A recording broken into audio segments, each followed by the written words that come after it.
Hello to my patrons and the people who somehow could tough it out for a whole year. The people who are alive a year from now. This is the Recorded in a Giant Bird Statue episode. This one won in a landslide. People want to see me inside of a giant bird statue. And a little bonus treat, it's raining like a motherfucker, and it's supposed to rain all day. I actually think it's clearing up, which is kind of a bummer because, you know, if I gotta suffer, then I want to suffer for real. Anyway, yeah, I'm back in the car. Did you miss the car episodes? I sure did, or didn't. I don't know. The mic I brought as a backup also doesn't work.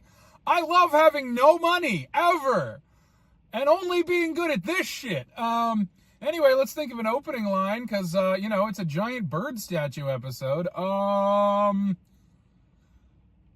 Caw-caw! And then this is where the theme song goes. Oh, let me get my script up here. Whoops, forgot about that. I hope it's still recording. Okay. As far as I can tell, it's still recording. The icon is on. Great. So yeah, this is where the theme song goes. And then I'm going to get out and get in a big bird statue. It's going to be a great time. It's going to be a wonderful time.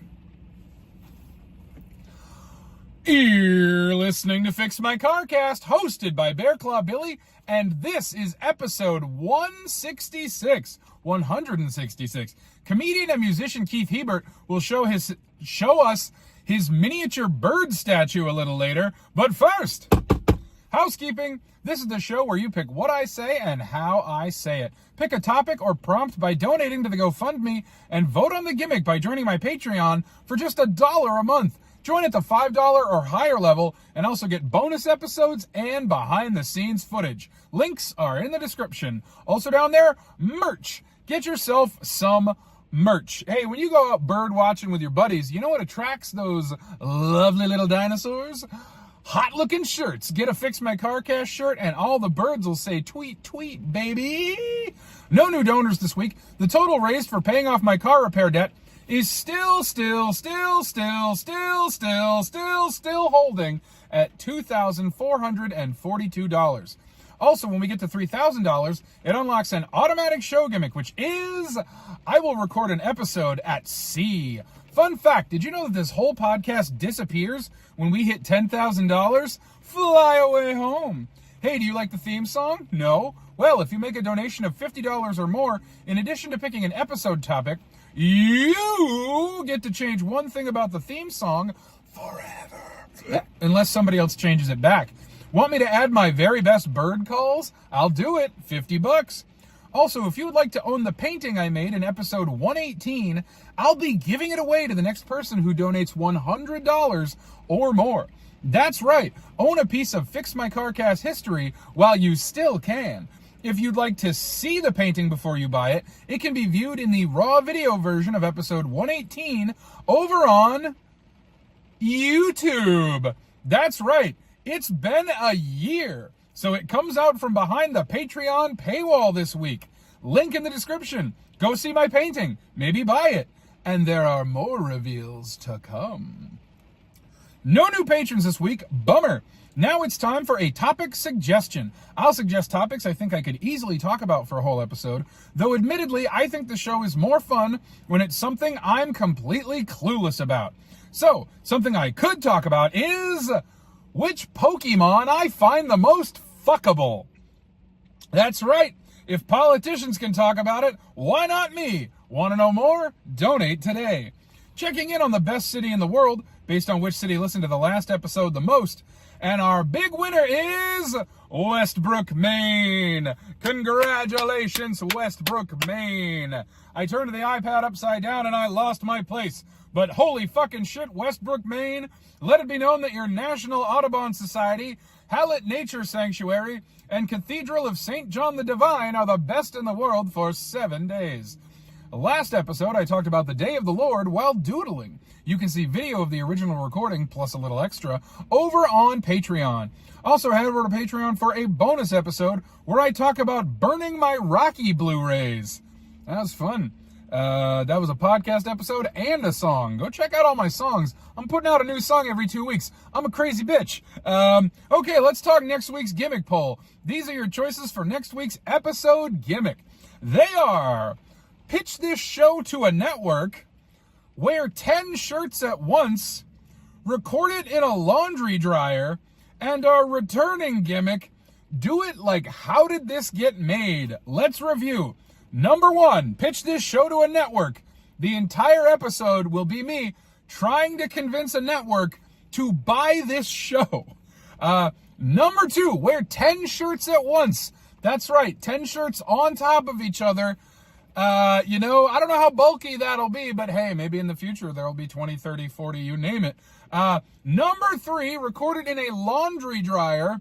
I don't know of any laundry dryers that I fully fit in, but I will put my head in the laundry dryer. We're going to call partially in is in on that one. And our returning gimmick, number 4, do it like How Did This Get Made? That's right, the podcast How Did This Get Made? I will rip it off somehow. I will do my best to make this podcast like that podcast. Then maybe a network will buy it. Remember that any gimmick that gets just a single vote is eligible for a second chance in 6 weeks.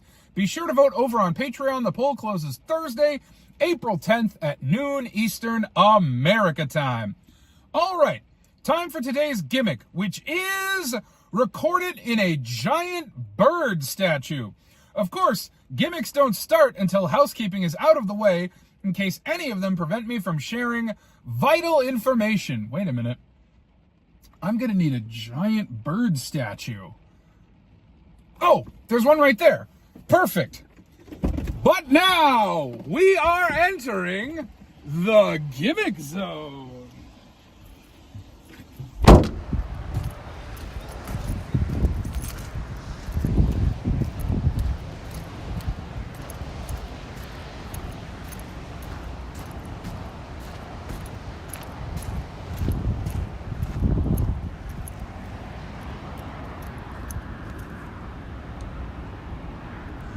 From this point on, gimmicks are active and everything is improvised. There's no sponsored topic for today's episode, so I'll take inspiration from a randomized Wikipedia page, which is... Now, I pre-saved the Wikipedia pages this time, so I know they're all long enough. So we're just going to grab the first one off of the pile, which is Paint Robot. All right, today's topic is Paint Robot. Now, right off the bat, the name of the article seems to be Paint Robot, but in the body of the actual article itself, it says Industrial Paint Robots. So I don't know if just searching for Paint Robot brings you Industrial Paint Robot, and now I'm wondering what the difference is. Are there paint robots that are not industrial and they're just, painting for fun? Now, I do want to point out that, because the gimmick on this one is about my surroundings, I'm inside of a giant bird statue. This is a statue that went up in Portland, I want to say, within the last year or so. I want to say the last 4th of July is when I first noticed it. I don't know when it went in. I'm sure I could do some research about the bird statue. But that's not what we're talking about today. We're talking about industrial paint robots, which have been used for decades in automotive paint applications. Okay, so I guess it's specifically automotive paint application, industrial paint robots. I said paint twice though, so maybe that's not the real name. So I guess industrial, there's that thing where they say that your brain knows what order to put adjectives in. I forget what the name of that phenomenon is, but like if you have a knife and it's big and it's sharp and it's green and it's old, our brains just know that is a big, old, green, sharp knife. No, a big, old green. Actually, you know what? I'm not making my point here right now. Anyway, these are big, old, green, sharp, industrial paint robots, automotive paint application robots.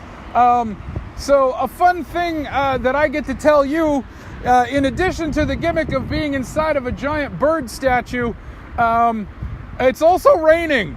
I don't know if I've done an episode in the rain. As a matter of fact, I don't think I ever have. admittedly, it was raining a little harder before I started recording, and that would have been funnier. So I'm not drenched wet. I'm just kind of a little damp and very cold. Again, I'd feel like it was more for the bit if it was raining harder, but now I'm just needlessly cold. So anyway, when I left work this morning, down at the Secret Fireman Station, I saw that it was raining really hard, and I was like, hey, this gimmick's gonna be great, because I don't know what being inside of a giant bird statue really adds to the whole thing, but being soaking wet adds a lot. And the other thing is, you can never really do a gimmick called recorded in the rain, because you cannot control the rain. Well, there is something called seed clouding, but who gives a shit about that? You want to learn about industrial paint robots. Early paint robots were hydraulic. That makes sense. You know what? What are hydraulics? I don't actually understand how they work. I'm not smart. I'm not a physicist. I'm not an engineer. If I were, I wouldn't have a podcast where I beg people for $10 every week to drink my own piss or something. But anyway, hydraulics, that's when there's liquid inside of metal and it goes squish squish and it makes it move, I guess. Early paint robots were hydraulic versions, but are still in use today, but are of inferior quality and safety to the latest electronic offerings. Now, again, I'll be honest, I don't know what makes a paint robot hydraulic versus electronic. Are you telling me that no electricity is required whatsoever to operate a hydraulic paint robot? That doesn't seem very accurate. You know, I'm just remembering just now, I do actually have an umbrella in my car. I don't know why I didn't grab it. Again, it's not a funny amount of rain falling on me right now. And meteorological comedy scientists have studied the exact amount of rain that is funny. It needs to be fat. I know that when there's rain in a movie, they have to fatten it up so you can see it, because it kind of just looks like mist. So that's one of my favorite things. Whenever you see John Cusack in the rain in a movie, they have had to thicken that rain. And John Cusack loves being in the rain in movies. So I feel like if anyone would have an opinion on that, that would be John Cusack. But what the fuck am I talking about? Not industrial paint robots, that's for sure. So industrial paint robots were large and expensive, but robot prices have come down to the point that general industry can now afford the same level of automation used by the large automotive manufacturers. I'm picturing a tiny little indie automotive manufacturer. What the hell is that like? Do they make craft cars like they make craft beer? Side note, sponsor an episode about craft beer. It'll suck. It's one of my least favorite topics ever. You can sponsor me to talk about things I don't like too. Anyway, the selection of modern paint robot varies much more in size and payload to allow many configurations for painting items of all sizes. I freaked out for a minute because I couldn't see the microphone icon. Okay, I'm still recording. It's worth telling you fine folks, I'm recording this on my iPad in the rain. It is absolutely covered in rain. Repeat, covered in rain. If this episode ends up being a bust because it is not technologically savvy, well, so be it. You're not exactly watching this show. Well, full stop. You're not exactly watching this show. But also, you're not exactly watching this show because there's a lot of money behind it and a lot of smart, talented people who know what they're doing. I can't tell you why you're watching this show. Hey, let's talk about some fucking paint robots a little more. Let me see if I can get the tab back up. I am so goddamn scared I'm going to stop the microphone. But so far, it's still recording and the water is not damaging the iPad in any way that I can tell. But I got to be out here for about 20 more minutes. Again, light rain, not very comical, and I'm not really sure what the bird is adding. If you're listening to the audio version, as most of you are, this is not a bird statue that really provides any sort of cover. I will say, though, I feel like you could probably get maybe 2 to 3 industrial paint robots in here. So this is a lengthy article, so I shouldn't fuck around. Let me just scroll it in a way that cleans the screen so that I can tell what the hell I'm talking about. Not that I ever know what I'm talking about on this show. But friends, I'm dicking around with like industrial paint robot prices here. But there is quite a lot of information in this article. Like we're getting into terms I never heard of. Companies like Fanuc, Fanuc, I have no idea what that is. I saw the first robot, TR2000, all hail TR2000, was delivered to Swedish Gustavsberg Porcelain for enameling bathtubs. Okay. So the world's first painting robot was developed at Tralfa, a wheelbarrow factory in Bern, Norway. If I had like Tom Scott money, I'd do an episode in Bern, Norway. But I have Bear Claw Billy money, which is nothing. The development started in 1964 to aid in the painting of the wheelbarrows and to reduce human interaction with toxic paint chemicals. Now hold the fucking phone. So the paint was toxic, perfectly safe to buy? I'm gonna have to look into this further. So it was dangerous for humans to go near them to paint them, but once painted they were perfectly safe? I have many questions. In 1966, the robot was recruited, we love a good robot recruitment, for production in the factory, painting the trolleys and wheelbarrows. By 1990, the robot was commercialized as its own product. So that is the TR2000. I guess the Terminator is literally named after the first ever industrial paint robot. Painting robots have been around since at least 1985. Wait a minute. How come the development started in 1964 and was recruited in 1966? But then the next line is painting robots have been around since at least 1985. Well, me too. They were first introduced in the automotive industry, including at General Motors plant in Michigan. Now, I'm really confused here. You're telling me that prior to 1985, what, cars just weren't painted? Or maybe they were painted by hand. Oh, that's it. Probably they just used like a sprayer or whatever. Folks, I'm getting really cold. I'm really regretting having done this in the rain with no umbrella and no coat. There's a coat in my car, and I could stop and go get it, but there's just one problem. To do that, I must exit the bird statue. And I can't do that. The gimmick is I must record in a giant bird statue. It's also worth noting that after I made the gimmick, record it inside a giant bird statue, I realized that technically it's probably more of a giant bird sculpture. So apologies for the wording, but I'm inside of a giant bird. It's not a real bird. Maybe in a future episode I could get inside of a real bird, but I don't know how that would happen. I don't know how that works. I am very fortunate that because it's so rainy, there is almost no one where I am right now. This is Back Cove in beautiful Portland, Maine. The tide is out, so there's just a whole lot of goddamn mud behind me. Not very scenic. Nobody's having a good time right now, really in the whole country ever in the year 2025. I do see some real birds. I almost poked my head out far enough that I feel like technically that would be exiting the bird statue. So I can't do that. But there's a lot of spots I can see through. It's very, I don't want to say cedar lattice, but it looks like it's made from like a bunch of bamboo or something, kind of woven together in a general shape of two birds who want nothing to do with each other, actually, now that I think about it. It is sort of weird that they're facing away from each other. I don't know, I feel like a lot of public art is usually about, like, you know, togetherness and community. I mean, it won't be anymore. It's going to be about being a brutal, lonely asshole.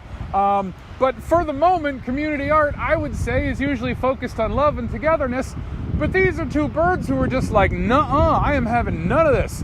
Sick of your shit, Roger. One of them is named Roger. Find out what the other one's name is on the bonus episode. Hey, let's talk about paint robots. In recent years, the painting robot has evolved past industrial use. They're learning. Many inventors have taken on the idea of creating robots that can create works of art. Yeah, I'll believe it when I see it. rather than paint in just a solid color. Oh, I see. They want to train them to, airbrush a wizard on the side of a panel van. Besides making them more creative, others have looked for ways to make the robots affordable and accessible for commercial use in places such as interior wall painting. Yeah, hell yeah. Wouldn't you like to buy a robot, prop it up in your home, and then whatever color the wall was, it will not be that color anymore. You could also do that by removing the wall, but that doesn't really solve your problem, I don't think. You still want a wall. Besides making them more creative, others have looked for ways to make the robots affordable, and I read that already. Uses, automotive industry. I feel like we've covered that, but okay. Painting robots are used by vehicle manufacturers to do detailing work on their cars in a consistent and systematic way. Some of these robots are designed with a robotic arm that moves vertically and horizontally to apply paint on all parts of the car, even the exhaust. A patent granted in 1985 to the Mazda Motor Corporation also includes a door handler, a small mechanical hand that can open and close doors on a vehicle and paint the interior. What a wonder of science. If there's one person we can trust, it's car manufacturers. Sorry, I felt such a swell of pride for car manufacturers that I wanted to throw my heart out to all of you, the listeners. But then I remembered, fuck that. Aerospace and defense. Finish is also extremely important in the aerospace and defense industry. There are little droplets of water all over my tablet, and I thought it was finish with two N's, so I wondered why they were using an adjective as the start of the sentence, but I was wrong. These parts require very precise specifications for safety and performance reasons. Coatings can provide erosion resistance, anti-static dissipation, and even radar evading stealth. That's right, there are robots that can paint your spaceship so that it's invisible to your enemies. My God, what has science done? Coatings can provide, for this reason, consistent finish on all parts is vital to ensure continuity throughout. Boy, I'm starting to get really tired of just reading you a Wikipedia page. Please sponsor an episode so that I can have done my research beforehand. They're still improvised even though I've done the research beforehand, but I feel like, these Wikipedia ones, we need to give you a little kick, give you a little edge, give you a reason to watch, Check it out. I can do this stuff without any preparation whatsoever. Boy, I'm so talented, freezing my balls off here in a giant bird. But guess what, folks? That's why I do this show.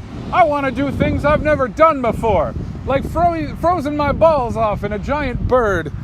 Aluminum extrusions and panels, do go on. Aluminum extrusion can be found in building panels, metal door and window frames, and structural extrusions that are used in the commercial building industry for protecting buildings and increased aesthetic appeal. Many panel and extrusion manufacturers are faced with slim margins.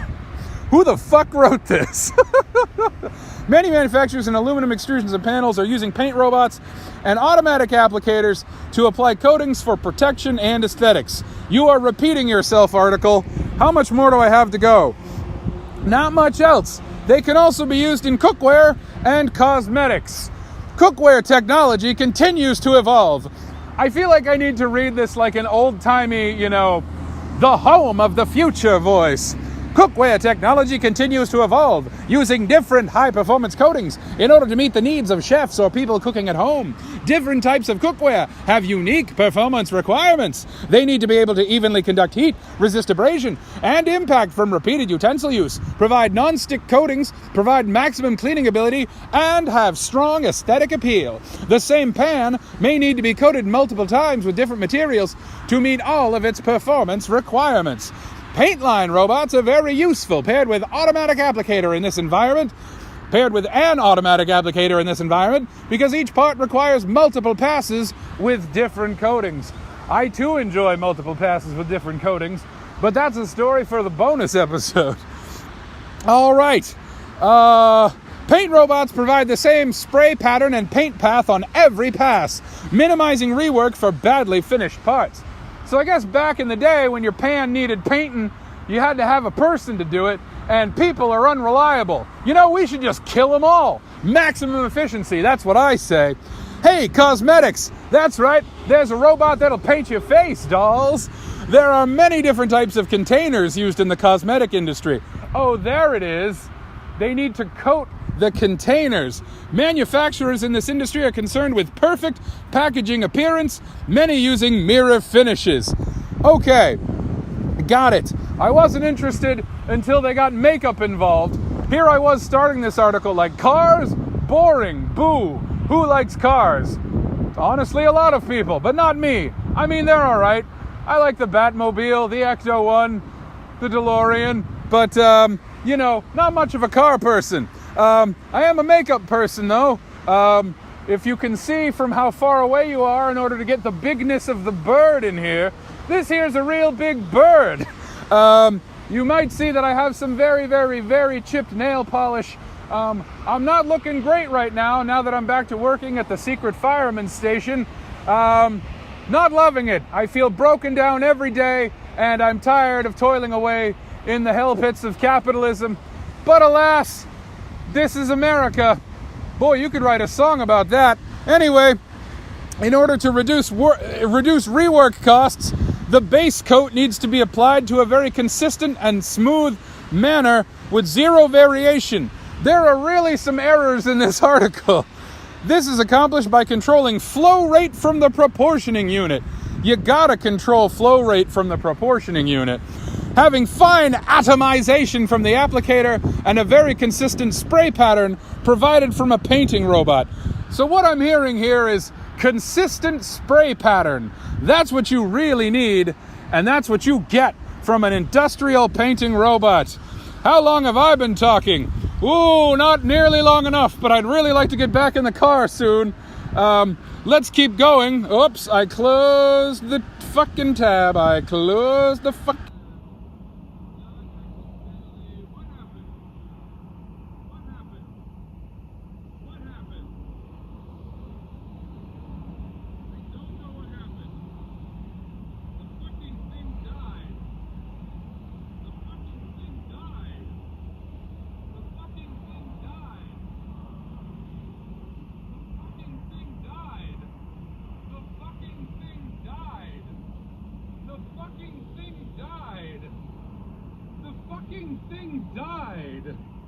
The fucking thing died. The fucking thing died. Folks, the fucking thing died. Folks, the fucking thing died. Well, I don't feel bad about this. The iPad just stopped functioning all of a sudden, and I don't know if I got any of that audio. I want to scream. In case any of this has been preserved, as always, wear a coat and bring an umbrella whenever you stand in a giant bird statue in the rain.